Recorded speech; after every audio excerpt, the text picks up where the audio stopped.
Hey my friends, Susanna here. In today's Forever Yoga session, we are going to learn how to modify some typical yoga postures, how to make them safe if we are concerned about low bone density. It's going to be part one of two videos. So in this part one, we will do postures that are done seated on the mat, and you will just need one prop besides your mat, and that will be either a folded towel, blanket, or cushion to sit on. So gather up what you need and I'll meet you back where we will begin, like we do all yoga sessions, by getting grounded.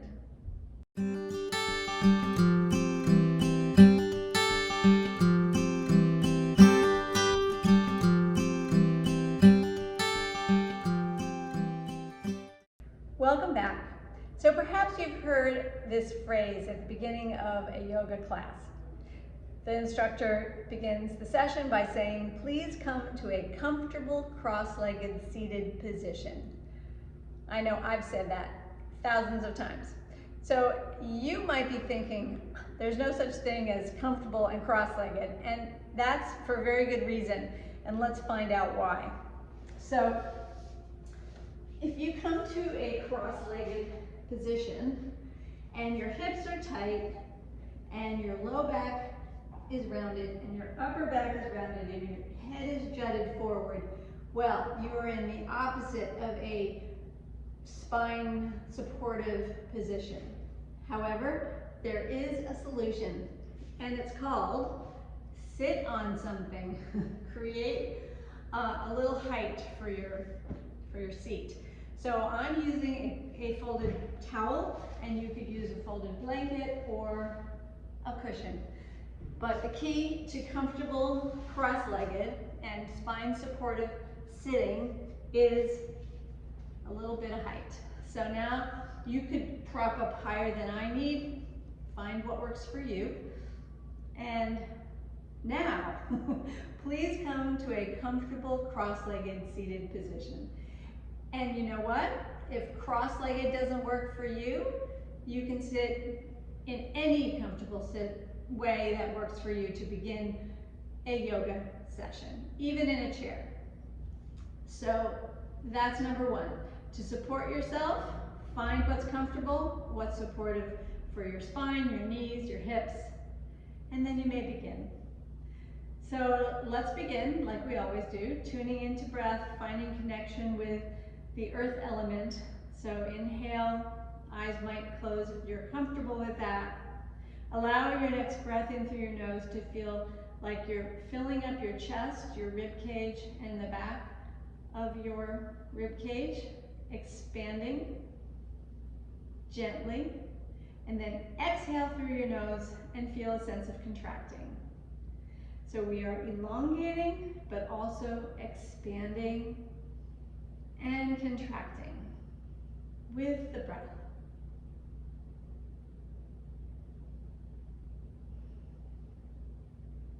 Take several more easy breaths in through your nose, exhaling through your nose.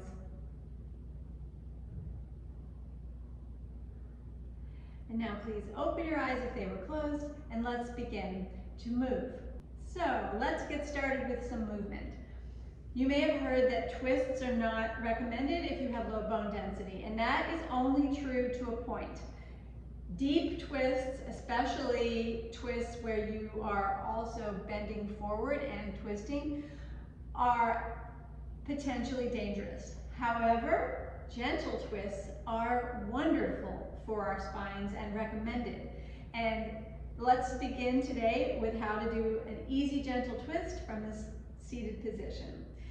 So you're here, and you'll take your, let's say you're going to twist to your right. You'll take your left hand, cross over, touch your right knee, and then the right hand will come behind you and press down. And you can press down if you're sitting on something as I am, your blanket or towel, you could press down on that, or simply on the mat.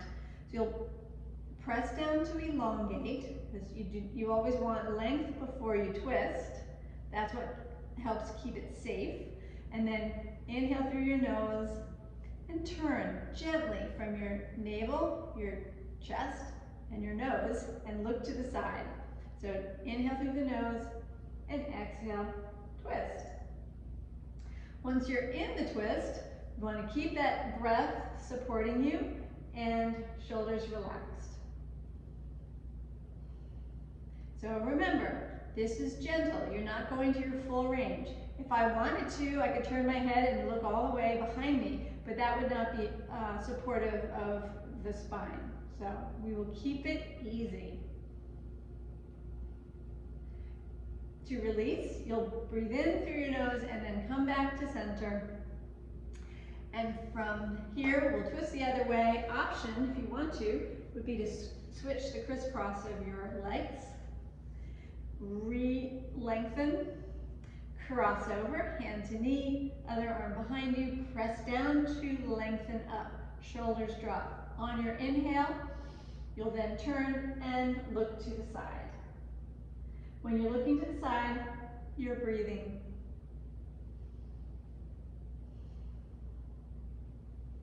Excellent.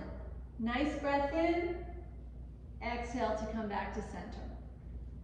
Release from here by taking your feet a little wider than your hips out to the sides, and then perhaps weight on your hands behind you, windshield wiper the knees gently side to side. And this can be done either seated on your cushion if you've got one, or you could let go of the cushion if it's too high up for this. So go ahead and gently, this is a gentle twist for the lower back and a hip warm up. Okay, next up, let's come to your mat. We'll twist again because that's the theme at the moment. How to twist safely in yoga sessions. Now, a typical seated yoga twist that you may see done in a traditional class is this one. It's actually called Matsyasana. And it is one knee is bent under and the other leg is crossed over, and then you will be twisting towards the bent knee side. So I'll show you from this direction as well. Okay, so you see how I've got a knee bent, and I'm lifted and I'm twisting. So this is relatively safe, but maybe not appropriate for everyone. It puts pressure on the hip bones. It also may not work for some of us that have knee concerns, etc. So I don't tend to do that version, but you may see it and you may want to do a different version, and that is this one. Again, nice to sit up a little bit, and here we go. So instead of having that knee bent under, have it be straight, leg straight, other leg bent, knee in, plant the foot on the mat with your heel lined up with your sitting bone. From here, you'll want to elongate your spine. So again, interlace fingers, press in and pull in to get that leverage to have a beautiful straight back. And when you're here, you can take a few moments and breathe before twisting. Some of you might choose to cross over. And again, that might feel like too much pressure for the hip. So either way is fine and up to you. Prepare to twist. So you'll take the arm that is opposite the bent knee and hug, and I apologize, I'm about to turn my head away from you. The other arm is going to do a beautiful shoulder circle or car, a shoulder car. Come all the way around and then place it behind you to elongate. So press down to sit tall, hug the knee, and turn to the side.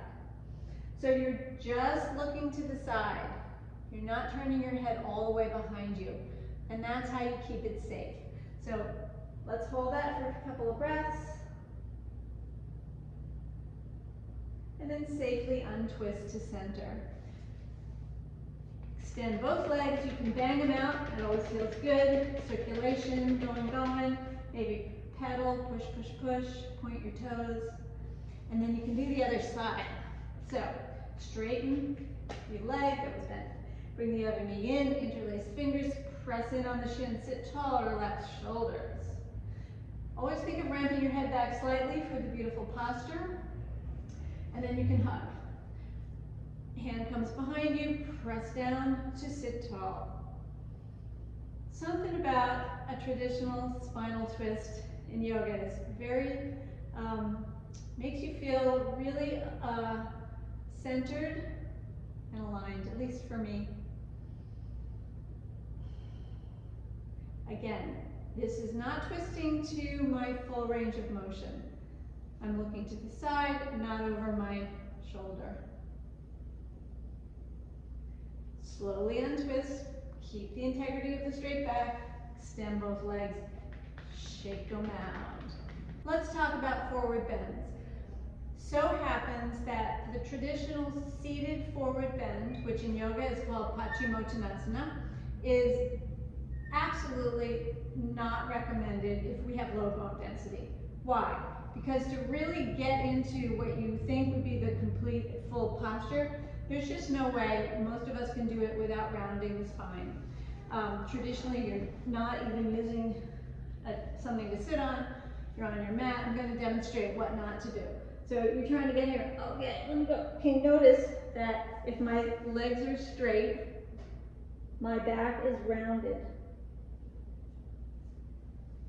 So don't do that. What to do? There's a couple of options.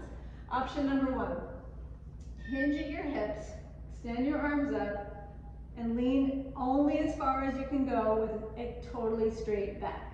And this is my range. Then I'll drop my hands to my leg, keep lengthening, so it's more about lengthening up than trying to get down. And also, I can make this even better by doing it on my little towel, okay?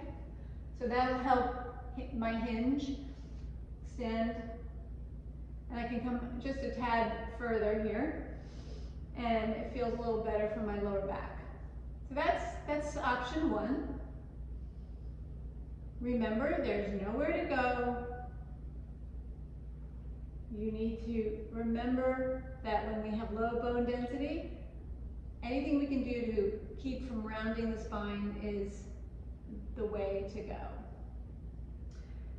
Okay, there's another option. Slowly come back up. I'm gonna let go of my towel for this option. The other option is to bend your knees. So, bend the knees. This will create an automatic hinge in the hips. Arms extend, and look, I can come forward and keep my spine straight, but I can reach my feet now. And it's safe for my back. Find breath. So either of these options are fine. You choose. It's your body and your practice. Regardless of what the rest of the yoga students might be doing in any particular class or what the instructor is saying, listen to your body. Okay, slowly release. Good, shake it on out. Let's talk about cat-cow. Cat is a forward bend, rounded spine. Cow is a back bend with a concave spine. And you've heard that rounded spines are not recommended if you have low bone density. So let's see how we can modify cat-cow. Come to your tabletop position, all fours. Hands are spread, fingers are spread wide, and your knees are lined up with your hands and your feet are lined up with your knees. And that's your tabletop where your spine is straight. Instead of the full cat position, just round your lower back. You can have your feet flat or your toes curled, whatever's comfortable. Tuck your pelvis under and round your lower back. So pelvis tucks and release. Round it and lift it. Breathe in, breathe out. So we won't put the load on the upper back vertebra in this variation. We will just do half a cat. And remember, the cow position, which is the concave position, is a back bend, and that's fine. You can lift your sternum and really do the full cow, but when it comes to the cat, just do the tailbone tucked part. And don't drop your head and round your upper neck. Okay, so there you go with cat-cow modification. What about pigeon? So many folks love pigeon pose because it feels so good. It's a hip opener. The problem with pigeon, there are several problems with pigeon. One of them is the amount of load that goes on our hips when we are in the position, so let's take a look. Traditionally, pigeon is you take one leg and you try to bring the lower part of your leg as close to parallel to the front of your mat as you can.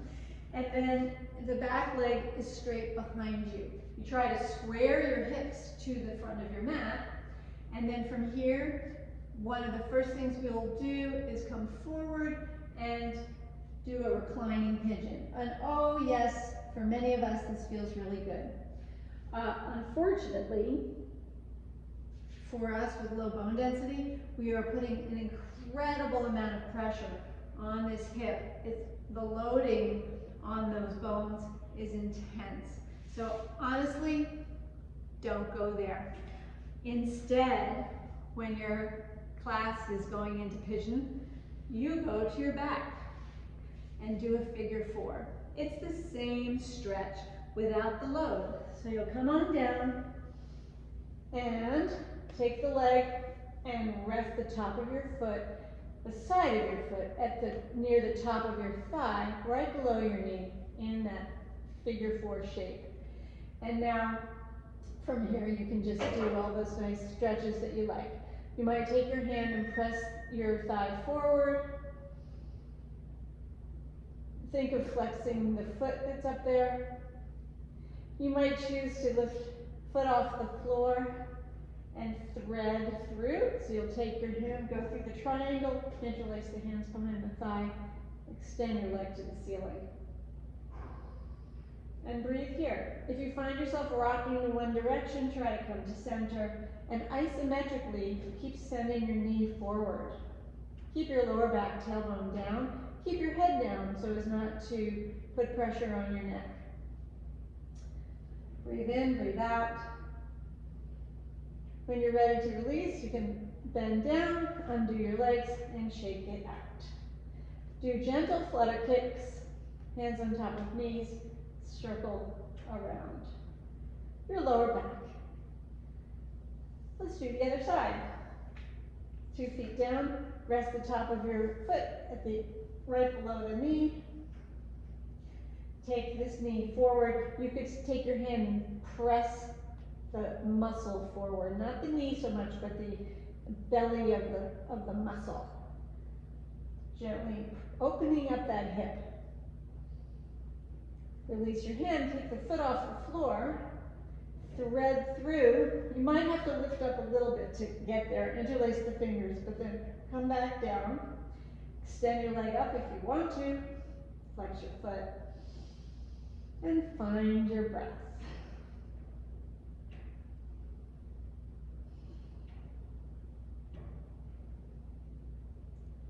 Cool. Release, undo, hands behind the knees, gentle shake out. Place your feet on the mat for a counter pose. We've done this before when we were seated. The windshield wiper knees, always a good thing, which is great for releasing your hips. And it's a twist, but a gentle one. Okay, knees in, shake it out. Lastly, we'll do one more twist. We'll talk about the lying down twist. So, oftentimes it's called knee down twist. When I first learned it, this is what we did. We brought the knee in, we straightened one leg, brought the other knee in, and then took the knee down. And we went all the way over. Oh my. Turns out that is too much, pulls on the lower back muscles, and it's simply not supportive of your spine and can create low back problems. So now I call it the knee across twist. So the knee goes over, and it simply is parallel to the floor. The other arm extends out in a T position to the side, and you attempt to keep the shoulders grounded. Now tune into your breath and turn your gaze up towards the sky. Once again, consider that you want to keep this gentle, so we don't necessarily need to turn our head all the way in the opposite direction, which would be completing the twist, but we want to stay gentle on our vertebra. So I'm just looking straight up, finding breath. To release, you guide the knee back up to center, bring both legs in again, switching sides, straighten the leg that was bent, send the arm out to the side for grounding, the hand guides the knee across, knee across twist. Now, you want to look up towards the sky, have the shoulder blades underneath you, and find a breath in your belly and exhale through your lower back. Now, because I'm guiding you and I'm talking to you, I've got my head turned in a full twist. And quite honestly, my body and my spine, and perhaps yours as well, is adapted to safely doing these postures because I've been doing them for decades and I do them all the time. So it's completely safe for me. You need to choose for yourself what's appropriate, and sometimes less can be more. Come back to center, both knees in. Let's rock carefully over to one side, moving with care back up to a seated position to complete our session today. So, thank you. That's it for now. This was part one of how to do postures safely if you have low bone density and you are in a public class. You modify for your own needs because you are in charge of your body. And if you stick around, there will be another video you can watch, and we'll do some standing postures and how to transition from downward dog to standing up safely without rounding your spine. So I'll see you there. Thank you. If you liked today's video, thumbs up. If you are new, don't forget to subscribe. And please go below the video and comment and tell me what you thought about how you're doing with modifying your yoga poses for low bone density safety. Namaste.